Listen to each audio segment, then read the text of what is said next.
Hola, soy Julio Muñiz. Muchas gracias por acompañarnos en el programa. Hoy nos visita Jaume Funes. Jaume es psicólogo, es educador, periodista y es autor, es experto en jóvenes y adolescentes con enfoque en las situaciones sociales. Su libro más reciente, Cuando la vida nos duele, es una reflexión para tomar conciencia, sí, para tomar conciencia que una buena salud mental es parte del camino a la felicidad.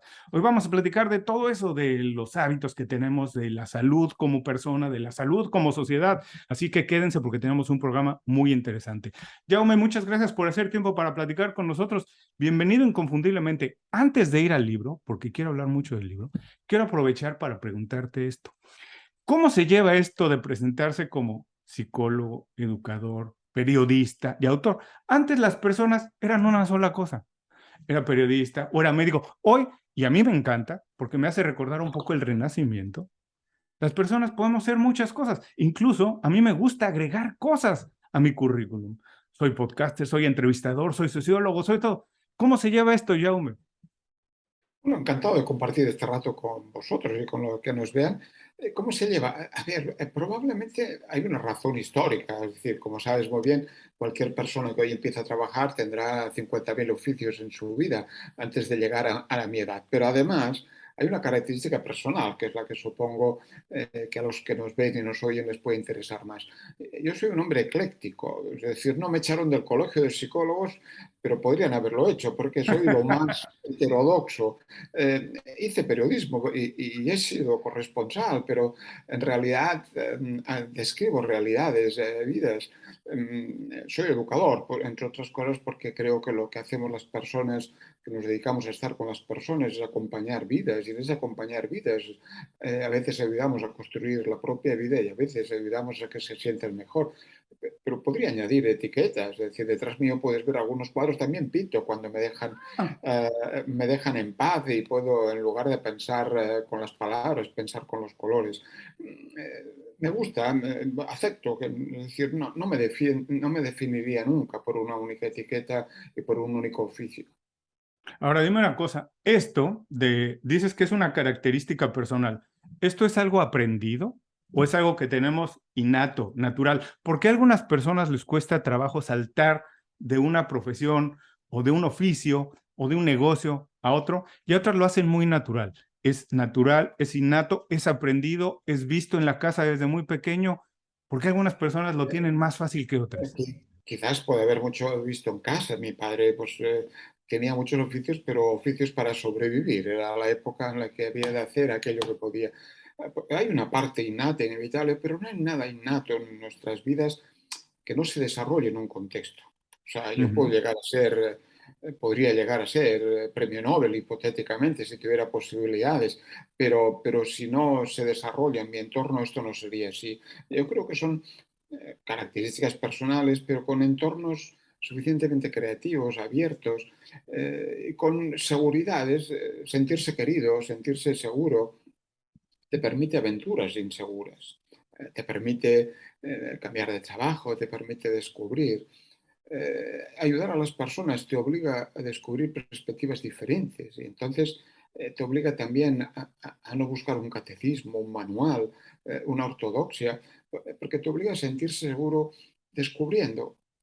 Estos días con el libro he tenido que repetir mucho en un mundo cambiante, he tenido que repetir mucho la idea de la certidumbre de la duda, la certidumbre, el sentirnos ciertos, pero ciertos afectivamente, razonablemente, sabiendo que dudamos, sabiendo que habremos de buscar otra respuesta. Eso a mí va ya con mi personalidad, supongo que lo he aprendido, pero también con el entorno en el que me he movido, en el que yo no podía aplicar una teoría a la realidad, sino que había de descubrir cómo era la realidad y ver cómo la explicaba.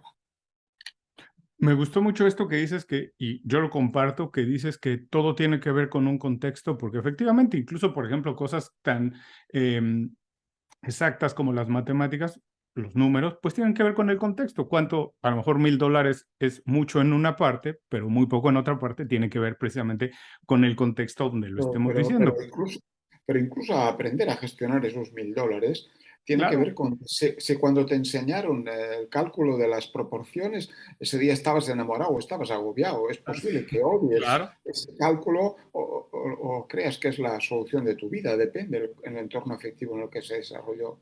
Claro, totalmente cierto esto que dices, de que el día que tú lo aprendiste tiene que ver con el estado de ánimo tal vez que estabas. Yo siempre digo que, por ejemplo, cuando escucho música, que a mí me encanta, he trabajado muchos años en la industria de la música, y digo, a los discos siempre hay que darles una segunda oportunidad, porque a lo mejor el día que lo escuches dices, mira, ay, hoy no entró, no me gustó, y a lo mejor le das una segunda oportunidad por X, Y o Z razón, por cualquier cosa que pudo haber pasado, a lo mejor ese disco ese día te atrapa y te roba la mente, y en fin. Otra cosa que dijiste y que quiero regresar a ello es que esta, sentirse que vivir en un entorno que a lo mejor tenía que ver con lo que hacían tus padres y la gente que te rodeaba y en fin, a lo mejor los libros que había en casa, en fin, te podía hacer sentir seguro para tomar aventuras que fueran un poco inseguras. Ahora, ¿cómo podemos hacer, no solo para los hijos, para compañeros de trabajo, gente de un equipo, cómo podemos ayudarlos a sentirse seguros para atreverse a eso, a tomar aventuras que son inseguras? Ese sentirse seguro que puede tener sentidos diversos. En el caso de un niño pequeño, en el libro insisto mucho en la etapa de los primeros años de la vida como una etapa en la que se construye la vinculación, en la que se construye esa vivencia de importar a alguien, que eso no se construye entonces. Después intentamos arreglarlo, pero es muy complicado. Pero si salimos de esa etapa de infancia en cualquier momento de nuestra vida, en los momentos en los que ahora vivimos, a nuestras edades muy diversas, sentirse seguro a veces tiene que ver, por un lado, importo a alguien. Yo que he trabajado, por ejemplo, todo el tema del suicidio adolescente y joven, que es la causa principal de muerte por accidente, al menos en España y en Europa. Eh, a veces cuando diríamos, ¿qué nos diría este chico si volviera? ¿No? Y nos diría, mi muerte no importó a nadie. En realidad Ujú, no importaba a nadie. Entonces uno se puede sentir seguro sabiendo que importa a alguien. Fíjate que en el mundo adolescente todo el mundo, los selfies o las imágenes o las redes, es existo para alguien. ujú, Existo para alguien. Luego hay otra parte que tiene que ver con, en realidad, la vida del otro me importa y yo importa a otro. Es decir, soy en la medida que soy querido o en la medida que soy feliz, pero también en la medida que el otro es feliz. En la medida que la infelicidad del otro no me es neutra, no me da igual, no acepto el ujú, padecimiento de otro. Nos podemos también sentir seguros en la medida en que saber que cuando no tienes respuestas a una determinada pregunta y nuestro mundo cada día tiene más preguntas y menos respuestas, saber que la puedes buscar junto con otros, con otras personas, saber que tu inseguridad probablemente se calma con el descubrimiento de otro y que luego juntos probablemente encontraremos otra historia. Es decir, esa especie de dudar conjuntamente no es lo mismo que durar en la total soledad. ujú. Ahora, en este sentido, y que hablabas ahora también de las redes sociales, de los selfies, los Instagrams y eso, el estilo de vida, el modelo de vida actual nos ha hecho tal vez más inseguros, porque al mismo tiempo que efectivamente a lo mejor nuestro trabajo, algo de lo que hablabas, de puede impactar a más personas, puede importarle a más personas y nosotros podemos importarle a más personas, pero siento que se ha banalizado mucho y esta vida tan rápida de redes sociales, siento que a lo mejor nos ha hecho en sentido global, vamos, mucho más inseguros y a lo mejor nos ha robado un poco de salud mental. Bueno, todos los cambios en la vida, nuestro mundo cambia tan aceleradamente. Tú piensas que yo empezaba a trabajar en la calle hace cuarenta y tantos años con los chicos de la calle, donde la discusión podía ser la marca del coche que robaban, pero Ujú, no estábamos en ninguna de las discusiones actuales, ¿no? En este mundo en el que estamos, probablemente en esos cambios han aparecido, por ejemplo, depender demasiado de lo que dicen los otros. ujú, Siempre somos lo que dice el otro, pero siempre nos hemos construido en interacción con otro y nos sentíamos en la medida que otro nos valoraba. Pero hoy en día la dependencia es tanta que si no tienes X número de I like o X número de me gusta, que parece que no importa, es que no existe. Entonces, ujú, cuando trabajas con los adolescentes y jóvenes, hay que ayudarles a descubrir. Es importante que te importen los otros, pero toda tu vida no puede depender de los otros. Luego nos encontramos en una sociedad en la que la felicidad no la definimos nosotros, la define el mercado. ujú, Y entonces acabamos siendo no en función de lo que nos gustaría ser, sino en función de lo que alguien dice que nos gustaría ser. Fíjate, cuando hacemos búsquedas, a menudo no es que nos ofrezcan ya la música, nuestras listas de música en el buscador correspondiente. Y a mí ya me va bien que me digan cada lunes, esta es tu lista de música. Si no la tengo que buscar, está bien. Pero es que Claro. hay un paso más allá, que es decir, además, tú solo puedes ser feliz si escuchas este tipo de música.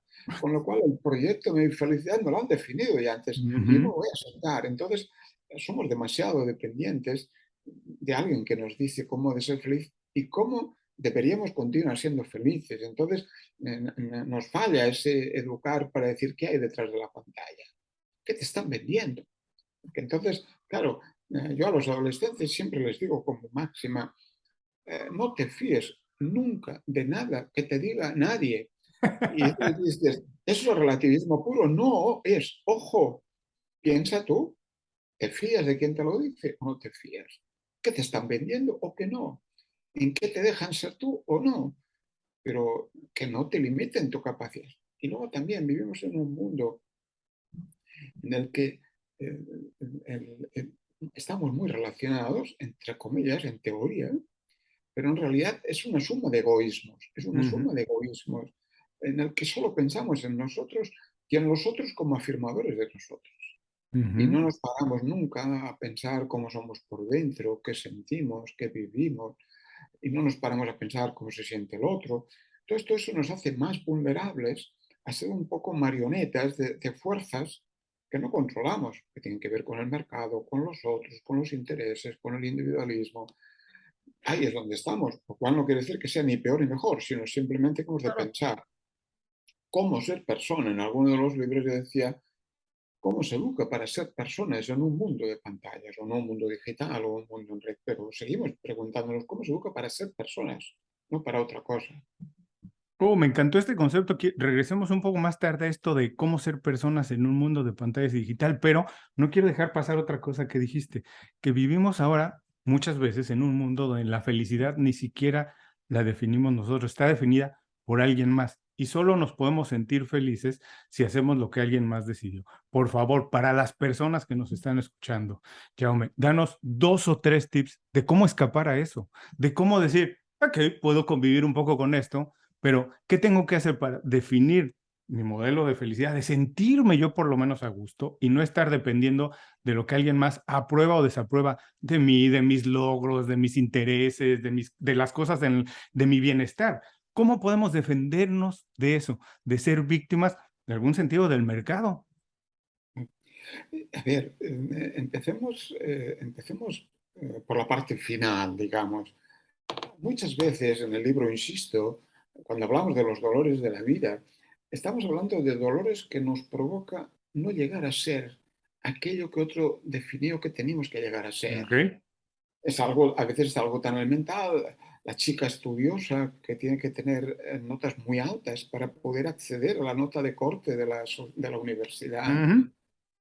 que se pasa el día empollando, que decimos nosotros, allí delante de esto, que acaba tomando benzodiazepinas porque no soporta la angustia de no Claro. llegar a ser aquello que otro definió. Entonces, cuando nos aparece esa contradicción de decir, pero realmente yo quiero ser esto que parece que quiero ser, o lo definió alguien por mí. Porque si me siento mal, es imposible que eso sea mi meta feliz. Claro. No, no. Entonces, ese punto mínimo de pensar, pero ¿realmente vale la pena tener ese tipo de vida? ¿Realmente eso que me están proponiendo es una propuesta de vida? Luego hay otras cosas que tienen que ver con pararse a analizar el contenido de la felicidad. A menudo, yo escribí un libro que era Alex no entiende el mundo, es un libro para adolescentes, en el que yo le decía, a ver, muchacho, si tú un viernes a las 10 de la noche ya estás trompa perdido, borracho perdido, y no te despiertas hasta el lunes, hasta el domingo por la mañana, lo que aquí llamamos una especie de fiesta total del fin de semana, si no te enteras de la felicidad, es difícil que eso sea la felicidad, porque si no te Claro. enteras, eso no puede ser feliz. O cuál es el componente, qué diferencia hay entre estar bien contigo mismo, con nosotros, estar bien, Ujú. o ponerse bien. Las Ujú. drogas ayudan a estar feliz, pero la felicidad no puede depender solo de las drogas. Claro. Claro, y en España, después de las pandemias, especialmente con algunos pensamientos conservadores, en el libro vuelvo a insistir en esa idea, hombre, si la felicidad o la libertad, la felicidad tiene nombre de cerveza, lo tenemos mal. Porque, claro, el gran anuncio del verano es una marca de cerveza en una playa con una puesta de sol, unos chicos y unas chicas estupendos, una música maravillosa. Claro, Y si a yo ver, tengo un trabajo de 9 a 5 que no lo estoy pasando muy bien, en cuanto me enfrento a esa imagen, pues inmediatamente me revira, lo deseo, lo quiero, y esa es la felicidad. y como no voy a tener ni el chico ni la chica tan estupendo como aquellos, y lo que puedo yo ver desde casa es el desastre, pues Claro. lo que voy a hacer es emborracharme con cerveza, pero dudo mucho que la felicidad lo tengo. Por lo tanto, a veces hay que decir, ¿qué es lo que me hace sentirme feliz? Porque a veces se nos escapan felicidades pequeñas, Ujú. felicidades cotidianas, normales. Que no es que diga, no, no, ya está bien, ¿no? Un subidón total de un día de felicidad total, pero eso no es lo habitual.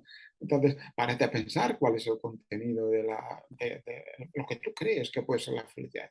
Párate a pensar lo que en realidad te disgusta, pero haces porque hacen otros. Párate a ver cuál es la felicidad de los otros. Pensemos de vez en cuando en el contenido de nuestras felicidades, Ujú. porque también descubriremos que somos felices no haciendo nada, Ujú. que aburrirse también es feliz, que no hay por qué estar hiperactivo. Y también descubriremos que yo brindo con agua, pero si el otro brinda con champán y es feliz, los dos somos felices. Descubriremos todo ese tipo de cosas.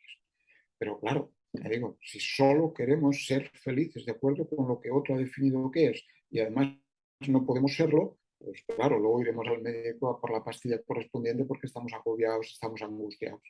Claro, y además es una trampa infinita porque esa felicidad es inalcanzable, porque en cuanto estás muy cerca de lo que primero te prometieron como que era felicidad, inmediatamente cambia. Las redes sociales, cuando empiezas a dominar una, ya salió otra y entonces hay que aprenderla. Yo digo que es un poco como la industria de la moda, cuando ya incluso hasta el Papa Juan Pablo, ahora el Papa Francisco, utiliza jeans skinny pegados, en ese momento ya empiezan a vender los que son más amplios y entonces todos tenemos que volver a mudarnos y nunca estamos al día. Ahora quiero regresar a esta idea que decías de cómo ser una persona en un mundo de pantallas, en un mundo digital. Déjame decirte esta teoría a ver si estás de acuerdo o si estoy más o menos equivocado.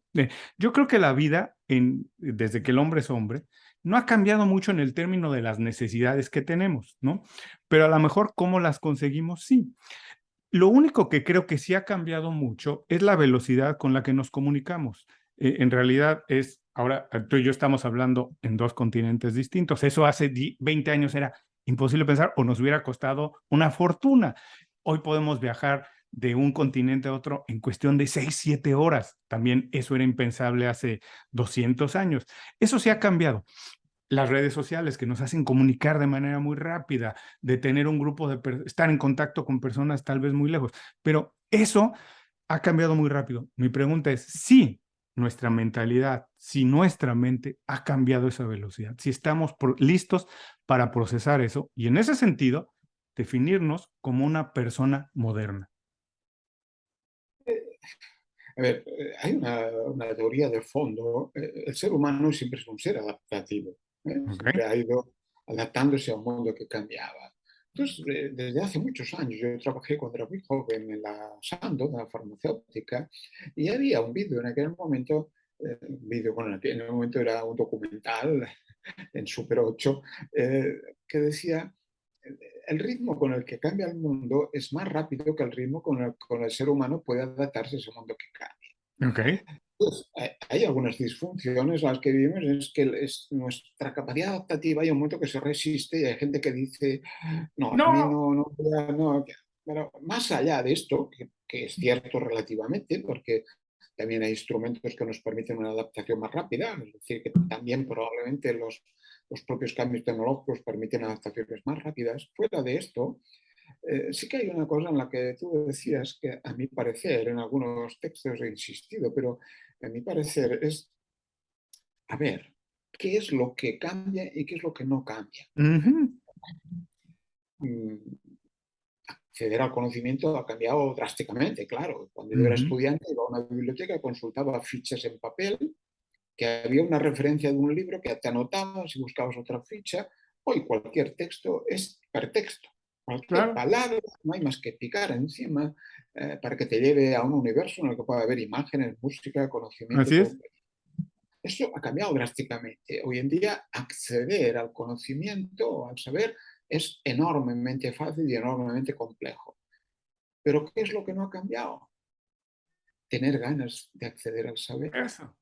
Entonces, puede cambiar la función del profe, ya ha cambiado, como se enseña hoy, pero el gran drama es yo cómo sigo convenciendo a un niño, a un adolescente, de que vale la pena hacerse preguntas, vale Ujú. la pena buscar el conocimiento, vale la pena saber, vale la pena tener conocimiento. Hoy podemos saber infinidad de cosas que antes no sabíamos, pero si pierdo la curiosidad, ¿de qué me sirve que exista? Si Ujú. el profe que tengo no me seduce para decir, escucha, que eso de los volcanes no es solo que sale fuego, no, sino que además hay, y me meto allí dentro de ese volcán a buscar cómo funciona y a saber en qué tierra está y qué personas hay a su alrededor. Lo que podemos saber es infinitamente superior. Ahora, las ganas de saberlo pueden ser infinitamente inferiores, porque podemos acabar saturados de la información sin tener ninguna curiosidad por continuar sabiendo. Yo y el drama, a menudo, obviamente, yo comencé cuando el drama era el analfabetismo, las personas que no sabían leer y escribir, y hoy en día podemos estar en el drama de no querer hacerse preguntas de por qué pasan las cosas. Y el drama del abandono escolar precoz es el drama de no querer preguntarse por el mundo, no preguntarse por la realidad. Eso cambia. Y cambia, como tú decías, las relaciones. Claro, yo soy de una época en que cuando venía una francesa a Barcelona intentabas conseguir su dirección y le escribías una carta, que ni saben lo que es ahora ninguna, pero podías conseguir una relación por carta. Hoy en día, hoy en día hasta ligar es de lo más fácil, porque puedes enviar a Claro. 5 personas y alguna picará, ¿no? Que era alguna, Hay aplicaciones para hacerlo ahora, Jaume. ahora, ¿qué es lo que no ha cambiado? Que es con quién quiero tener relación. Claro.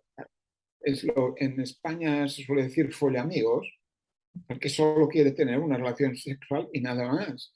Y entonces viene en el libro, vuelvo a insistir, tu salud mental depende no solo de que folles o no tengas mucha relación, sino de que compartes sentimientos o no, de que verdaderamente descubras cómo te sientes cuando estás con el otro o con la otra. Eso no ha cambiado. Es decir, ¿qué es lo que necesitamos? Los afectos, los sentimientos, las relaciones integrales, eso no ha cambiado, sigue Ujú. siendo la necesidad. Pero el entorno en el que eso es posible ha cambiado dramáticamente. Y entonces, hoy en día, fíjate que a menudo tenemos que pelearnos con los que mandan, con las autoridades, a propósito de la educación afectiva, a propósito de cómo enseñar al adolescente a enamorarse, a no enamorarse. Esto nos persiguen porque dicen que eso no lo podemos hacer, que lo van a hacer ellos en casa, no sé cómo, la verdad. Pero la única cosa que hacemos es dejar a los adolescentes, a los jóvenes en manos del videoporno. Ujú. Su socialización efectiva se produce a través del bioporno y no a través de adultos que les ayudan a descubrir todas las dimensiones de la condición humana. Pero esto que dices me hace pensar, por ejemplo, alguna vez lo leí hace algún tiempo, no recuerdo dónde, pero hace todo el sentido. Esto de que hay cosas que cambian y cosas que no cambian, y nos quieren convencer que pongamos atención a lo que cambia muy rápido cuando el sentido de las cosas está en lo que no cambia. Y el ejemplo, e incluso más mundano y más material que venía en este artículo que leí es que, por ejemplo, lo hizo muy bien Jeff Bezos, el dueño de Amazon. Él cuando fundó la tienda, que todo el mundo le decía, estás loco, nadie va a comprar libros en Internet.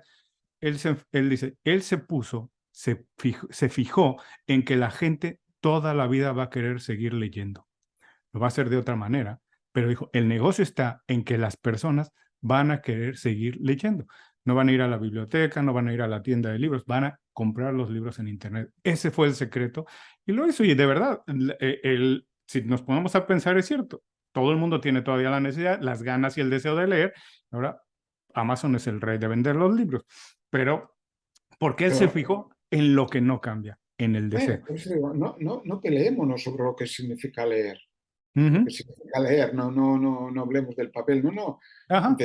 dediquémonos a decir cómo mantengo el estímulo para que una persona tenga ganas de descubrir cómo veía el mundo otro, que es en Ujú. realidad leer un libro, tenga ganas de explorar otros mundos. Lo que hay que mantener es las ganas de leer, el cómo es otra historia. Mantenerse curioso. Ahora, también hablabas de esto que me parece muy interesante, que es algo que platicamos mucho aquí en el programa, es esto de hacerse preguntas, desde preguntas tan, ¿quién soy? ¿Por qué estoy aquí? El sentido de la vida, ¿por qué funciona esto? ¿Por qué esto así? Lo que dices, ¿por qué dónde está este volcán del que leí? En fin. Pero curiosamente, y tú que eres educador, podrás profundizar en esto. El modelo actual de educación evalúa los resultados, evalúa quién contestó bien las preguntas y fomenta muy poco la idea de hacernos preguntas. Fomenta la idea de hacer un empleado muy dócil que llega y ejecuta muy bien un trabajo, una profesión, pero no se está desarrollando a las personas para hacerse preguntas, para incluso tener esa capacidad creativa de después poder resolver problemas que todavía ni siquiera nos imaginamos que se nos van a presentar. ¿Cómo podemos escapar esa trampa si la educación que tenemos no nos prepara mentalmente para hacernos preguntas el resto de la vida? ¿Cómo podemos nosotros fomentarlo nosotros mismos? A ver, yo escribí un libro anterior a este libro de salud mental, un libro que era Ser maestro cuando nadie sabe para qué sirve, Ujú. y que formulaba una parte de estas preguntas eternas sobre, digo eternas porque tienen 200 años, 20 y pico de Claro, años con la escuela. Fíjate que la escuela, entre comillas, se inventa para que más o menos todo el mundo pueda acceder con un poco relativamente independiente de su condición social, pueda conocer al saber.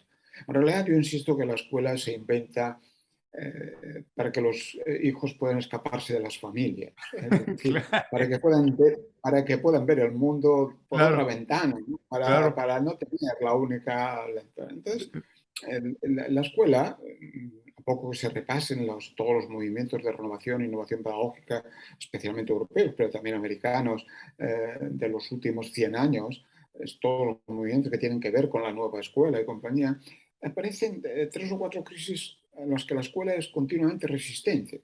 Ujú. Una es la crisis de la disfunción entre este mundo que evoluciona rápidamente, del que hablábamos, y una Ujú. institución no dispuesta a moverse. Ajá. Cuando yo era niño, se inventó el bolígrafo Bic, pero yo hacía caligrafía con tinta china Tinta, y tinta china.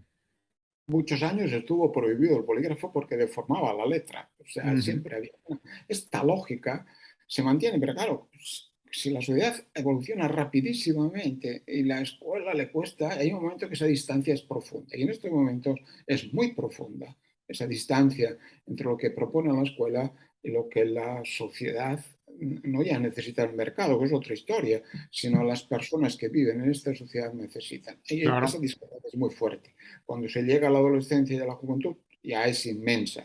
En la infancia todavía se mantiene una cierta proximidad. Entonces, ese debate luego está asociado a otras dos cosas, otros aspectos. Uno, ¿para qué queremos la escuela? Ujú. Para hacer personas y ciudadanos, para facilitar que sean personas mínimamente coherentes con los ciertos criterios para entender el mundo, que sepan convivir y que sepan vivir en sociedad, o para reproducir la sociedad. Ujú. La sociedad, la escuela se pone al servicio de decir, no, hombre, los pobres cómo han de ser como yo que soy rico. Si esos Ujú. no se lo merecen, además son Claro. inferiores, además no, no, esto no, ¿de qué vas? ¿No? Entonces, nuestro gran debate en estos momentos, las grandes cuestiones de la escuela están asociadas, por un lado, a la diversidad, la enorme diversidad de vidas en movimiento. Vivimos en un mundo de migraciones constantes, de Ujú. cambios constantes, por lo tanto, la enorme diversidad de personas que están en el aula y la enorme desigualdad de las personas que están en el aula. De manera que la gran batalla es que las escuelas segreguen o no segreguen, las escuelas sean interdiversidades o no lo sean.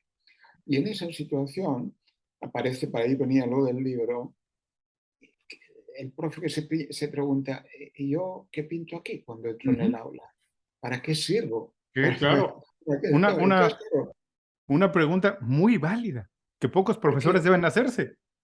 claro, porque tú le dices, no, es que yo estudié en la universidad, que todo esto era muy importante, yo lo aprendí, ahora lo traspaso, mis alumnos se lo aprenden, se examinan, aprueban y lo olvidan. Vaya, vaya historia, yo les digo a los padres, pero a ver, ¿queréis que os pregunte cómo se hace una raíz cuadrada? Pues la aprendisteis y no tenéis ni idea. Así ¿Para qué es, lo aprendí? ¿Para qué lo aprendisteis? Para probar, ¿no? así Pero es. ¿entendiste la razón de por qué, qué diferencia hay entre la exponencia, la potencia? No me No, digas, no vengas con historias, no, no. Entonces, como hemos dicho antes, yo no necesito un profe para que me transmita saberes, no, porque están infinitamente mejores en cualquier YouTube o cualquier historia, están, pero sí necesito un profe que me seduzca para aprender, pero claro. para tener ganas de aprender. En la pandemia, no, en España tuvimos un primer impacto, se cerró la escuela con discusiones importantes, luego se reabrió con condiciones, pero los meses que se cerró en el final del primero de los cursos, los profes descubrieron que había chavales que estudiaban cualquier cosa menos lo que les proponían ellos. Y que chavales que no hacían nada estudiaban física cuántica. Y decían, ¿pero por qué Claro, estudias física cuántica? Porque me interesa. claro, Descubrieron que los chicos y chicas tenían otros intereses, otras ganas, otras historias. Entonces, o aceptamos que la escuela es un lugar para ayudar a ser personas que aprenden a convivir y a estar en la sociedad. Y que ser persona significa aplicar el pensamiento científico, aplicar los procedimientos de búsqueda y de explicación.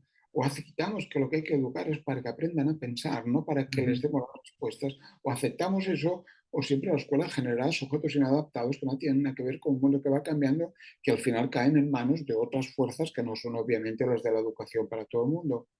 claro, por supuesto. Yo soy un poco, voy a ser realista, porque podría ser pesimista y pensar que, aunque hay diferentes modelos educativos, incluso nada más para hacer muy fácil el privado y el público, pero hay muchos más que podemos, pero soy un poco, voy a ser realista. Siendo pesimista, pensaría que el modelo educativo no tiene la intención de prepararnos así como para pensar, para cuestionar, porque realmente más bien prefiere perpetuar el modelo que existe ya. Pero existe la otra opción, la parte buena, que hoy en día el conocimiento está casi al alcance de prácticamente todo el mundo, o por lo menos todos en el mundo moderno. Es muy fácil hoy acceder al conocimiento y eso es una ventaja. Ahora, todo esto que hemos hablado, Jaume, me hace pensar que, no, digo, obviamente no generalizar es complicado porque debe haber sus particularidades, pero todos estos cambios que se han vivido, la velocidad de los cambios, aunque como decías, el hombre siempre se adapta, intenta adaptarse, nos ha hecho como sociedad un poco menos sana de lo que éramos algunos años antes, sana mentalmente. Nos ha hecho que los retos nos hagan presentar un poco más de malestares en el sentido mental. Como bien decías, el libro este Cuando nos duele la vida, cuando la vida nos duele, nace de una primera afirmación que tiene que ver con qué pasa con la salud mental cuando nos encierran, cuando aparece la pandemia, cuando aparecen Ujú, todas las crisis relacionadas. Y acaba con otra crisis, que es la guerra de Ucrania, en la que hay otra locura, la locura de la destrucción, la locura. Entre medio, hay un relato en el libro que intenta contestar esa pregunta. Eh, la salud mental tiene que ver con las sociedades en las que vivimos. ujú. Las sociedades, cuando se alteran por una determinada crisis, generan un tipo de malestar u otro. Eh, Aquí he de repetir continuamente, hay un discurso que es común, también es un discurso que hace la Organización Mundial de la Salud, que repiten una parte de las sociedades científicas, que venía a ser después de la pandemia del COVID, vendrá la epidemia de la salud mental. Que yo creo que es una mala definición de describir lo que había. Ya vivíamos en unas sociedades de malestar, ya Ujú, vivíamos. Y cada vez que había una crisis económica profunda, llevamos unas cuantas, ya claro. unas cuantas, la del COVID es diferente, pero es otra crisis, Una sacudida. sí, una sacudida de la sociedad. Lo que hace es recordarnos algunas condiciones de la condición humana, algunas características de la condición humana, y hace que algunas vidas sean menos vivibles. Todas las crisis lo que hacen es explotar más a algunas personas, hacer que algunas personas tengan que sobrevivir en lugar de vivir, hace que algunas personas realmente es imposible que tengan una vida medianamente sana si no tienen vida, pero también hace que determinadas personas, la mayoría de nosotros, tengamos que decir, pues la vida no era tan estable como era, no Ujú, era, no era tan... probablemente somos más frágiles de lo que queríamos, probablemente por más que nos vendieran soluciones, bueno, soluciones provisionales, pero no vamos a tener que, no vamos a superar esa fragilidad humana y decir, ¿y mañana qué? Pues no lo sé. Como ujú. dicen los adolescentes, depende. ¿Y de qué depende? Pues ya veremos, ¿no? Pero ese mundo, en una sociedad que había vendido la idea de que todo era estable y que en todo caso cuando pasaba algo había una causa, y le podíamos poner una etiqueta y le podíamos poner un remedio, viene una crisis y decía, vamos a ver, no, ¿a mí qué me pasa? Pues mira, que estoy puteado, como diríamos aquí, vivo todo el día infeliz, me domina la angustia, no sé qué hacer. Pues tú tienes una depresión. Hombre, vivo en un estado depresivo de la vida, ¿no? Y probablemente si me dieran alguna dosis de felicidad más cada semana, a lo mejor compensaría mi Claro. situación. Pero, vale, entonces vivimos en ese malestar. Entonces, ¿y cómo lo arreglamos? Entonces, el libro intento, por un lado, definir un cierto pacto sobre cómo entendemos la salud mental, pero también un pacto sobre las respuestas. Y para gestionar ese malestar, que es de una sociedad, a veces lo de repetir a los padres, mira, tú te quejas de tu hijo, pero tú eres de una generación que cuando tenías un año, ya, cuando tenías un año, veías a tus padres que cada vez que les dolía algo se tomaban alguna aspirina, alguna Ujú, fármaco. Vienes de una educación en la que todo dolor, con comillas, todo dolor vital, debía tener una pastilla. Entonces tú has vivido ahí, tú has educado, estás educando a tus hijos ahí. Entonces, la discusión es en esa situación de mayor o menor malestar, de agravamiento de los malestares, ¿cuáles son las respuestas? Y el libro intento pactar, seamos sensatos, pactemos. Y pactemos, pues pactemos que obviamente hay drogas, drogas legales, claro. ilegales y de farmacia, pero todas son drogas, son Ujú. sustancias que modifican nuestro sistema nervioso. Pactemos cuál es el nivel de padecimiento que no hay por qué tener y cómo funciona esto, pero pactemos el derecho a la escucha, pactemos el que las personas puedan ser escuchadas en algún lugar, que alguien les ponga cara de decir, tu vida me importa. Pactemos que las personas puedan hacer su relato, no diagnostiquemos antes de tiempo. No Ujú. le pongamos una etiqueta. Las etiquetas en el mundo de la salud mental, pues que digan nuestros colegas americanos de aquí, de los DSM-3, 4, 5, todas las ediciones que vamos haciendo, no son etiquetas que describan como la apendicitis o la tuberculosis, son etiquetas que describen estados, etiquetas estadísticas. Por lo tanto, son descripciones que pactamos para entendernos entre nosotros. Aceptemos que las personas hagan su relato y aceptemos que si yo le proporciono experiencias de felicidad, estoy haciendo vidas terapéuticas, estoy haciendo que ese sentirse bien le ayude a gestionar su cerebro mejor. Y pactemos, como decías antes, habilidades para vivir. Si el mundo es complicado y el manual de instrucciones cada vez tiene más páginas, habremos de aprender mayores habilidades para gestionar ese mundo. La adaptación es saber dominar las reglas de ese mundo complejo. Y si eso es así, también pactemos, como decías antes, algunos sentidos o algunos motivos del vivir. Algunos elementos que me permita, hoy me levanto porque voy a hacer feliz a mi nieto, hoy me levanto porque quiero seguir descubriendo, hoy me levanto porque quiero seguir produciendo. Y hoy voy a trabajar a pesar de que me explotarán o no, porque quiero obtener unos recursos que necesito para luego pasármelo bien con mis amigos. Algunos sentidos, diversos motivos hay que tener para la vida, porque si no, como decía un chaval que explico en el principio del libro, preguntaba en un seminario sobre salud mental, decía, pero señor, ¿y para qué vivimos? ¿Qué, pre- ¿Para qué vivimos? qué pregunta? Jaume, has mencionado algo que me parece fundamental porque además es muy de moda. Esto que hablabas de las habilidades para vivir. Tú sabes que hay un término que se utiliza mucho ahora, este de la inteligencia emocional, y hay dos teorías, quien dice que existe y hay quien la niega por completo. Yo me encuentro, la verdad es que muy en medio, en el sentido de que creo que sí hay emociones y que sí podemos aplicar la inteligencia para manejarla, pero tú puedes profundizar un poco en esto y también mucho en el sentido de, existe la inteligencia emocional, ¿cómo podemos manejar las emociones con este sentido de estar un poco más sanos mentalmente? Eh, eh, las personas que nos ven habrían de entender que este mundo de la psicología es un mundo de tribus, que cada Ujú. uno inventamos una teoría y nos peleamos con el de al lado.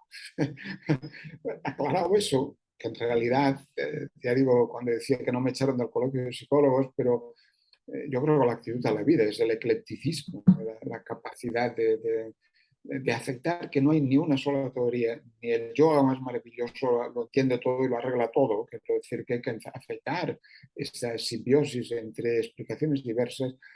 Dos o tres cosas del hilo que tú me decías. Una vez escuché, no sabría decirte dónde, pero yo la asumo, que en realidad las personas decidimos con el corazón y justificamos con la cabeza. En Ujú. realidad, nuestros procesos de decisión son procesos emocionales, Ujú. vitales. Luego argumentamos, luego le ponemos argumentos. Cuando nosotros decidimos, tomamos una decisión, hacemos un argumento, en realidad hay de muchos tipos. Hay argumentos de secuencias lógicas y hay argumentos de secuencias emotivas.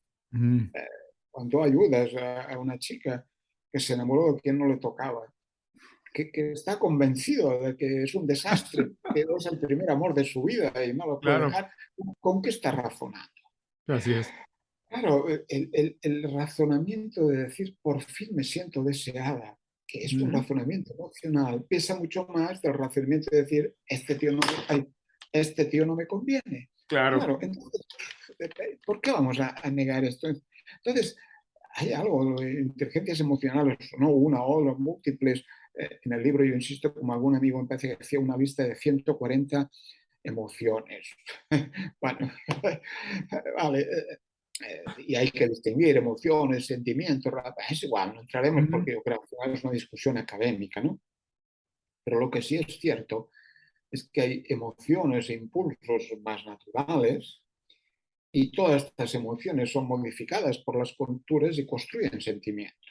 Eh, Mi emoción puede ser romperte la cara a ti porque haces cara de enemigo, ¿no? Esta puede ser una emoción agresiva, Claro. pero la cultura, lo que he aprendido es decir, a pesar de todo, me parece simpático, habla bien, me hace preguntas que puedo contestar y entonces aparece un sentimiento, es decir, podemos tener un buen rollo y yo, nos podemos entender. Y si estuvieras a mi lado y fueras una chica o un chico, en mi caso sería una chica, pues probablemente diría, ah, pues a lo mejor me gusta el rock y estoy... Claro. Todos esos procesos son la suma de componentes emocionales, afectivos, racionales. Entonces, no obliguemos a las personas a solo hacer un razonamiento aislado, porque en el caso de muchas personas van a decir, no me comas el tarro, no me rayes, ya, déjate de historias, ¿para qué voy a pensar? No, si lo que te estoy diciendo es que pienses en tus sentimientos, que pienses con tus sentimientos y después ya encontraremos argumentos. Entonces, yo creo que somos, por eso en el libro insisto mucho en la idea de un cuadro impresionista, en la idea del ser humano como sistema de sistemas. Somos una mezcla. Y hasta el medicamento más tecnocrático nos hace efecto en función de cómo es el envase y de cómo nos lo repartió el farmacéutico y qué nos dijo el médico cuando dijo que teníamos que tomarlo. Si nos hubieran dicho, toma esta pastilla, allí, he dicho, ¿de qué va? ¿No? Y era lo mismo, pero es que somos seres humanos con tantas dimensiones que difícilmente podemos convertirnos en una sola. Claro, buenísimo. Bueno, June, nos has dejado muchísimos tips, muchísimas ganas de meterle diente completo a, ya saben, estoy hablando con June, el autor de Cuando la vida duele, pero ya las personas nos han hecho favor de escucharnos y vernos algún tiempo. Si tienes oportunidad, yo sé que esto es muy difícil, es una pregunta un poco tramposa, pero si tienes oportunidad de que las personas se queden con una idea de esta conversación y la invitación para leer completo el libro, ¿Qué nos puedes decir? Haciéndolo muy simple, porque no se trata de enrollarme. Vale la pena ser persona, pero vale la pena ser persona en compañía de otras personas. Y vale la pena a ratos leer, pensar, aclararse. Y vale la pena descubrir pequeñas felicidades. Y vale la pena también de vez en cuando volvérselo con el sentido positivo de la palabra, tirar la casa por la ventana, también. Pero no dejemos que nuestra condición de persona nos la defina el mercado, no las definan otro. Intentemos ser nosotros, eso sí, no olvidando que nunca, nunca, nunca ninguno de nosotros será nada si no es en relación con otros. Ah, buenísimo, qué buen mensaje para terminar la plática. Antes de despedirnos, por favor, dinos dónde estás para darnos envidia. Estoy en Barcelona, ¿eh? Qué Bueno, envidia, unas estoy en la ganas de periferia de Barcelona, soy un marginado de la periferia de Barcelona. marginal.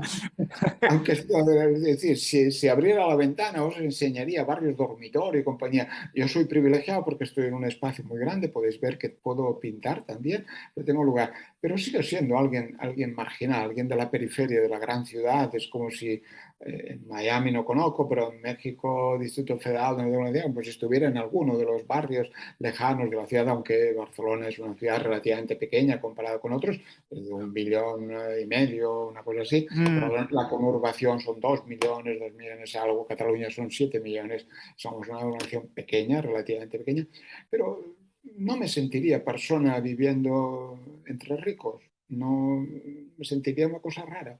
Pues fíjate qué curioso que dices esto, porque yo yo crecí la primera parte de mi vida en la Ciudad de México, que es una metrópoli sofisticada, Sí. impresionante, La gigantesca.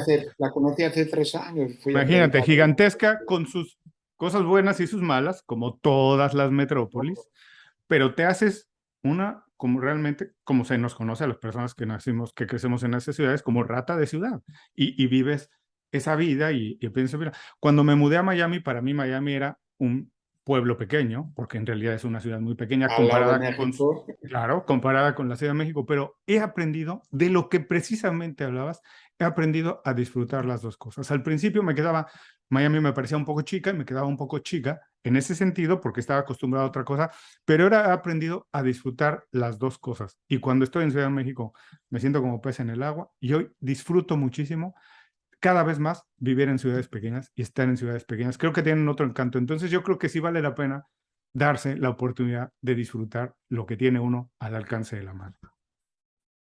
Seguro.